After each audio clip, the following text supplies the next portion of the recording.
puc participar activament a les decisions de la ciutat? Molt fàcil. Farem que s'escoltin les associacions de veïns a l'Ajuntament. Estem farts del trànsit. Com s'arregla això? Com s'arregla això? Abaratint el transport públic, donant-li més freqüència i fent més carrils bici a la ciutat. No volem sortir de Granollers per anar de festa o anar al cinema. Com us ho muntareu, això?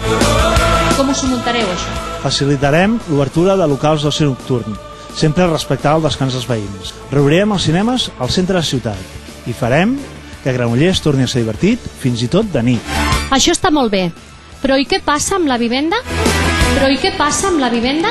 Acabarem amb els pisos buits, intervindrem el preu de la vivenda protegida i farem lloguers més assequibles. Junts podem canviar les coses. Junts sumem.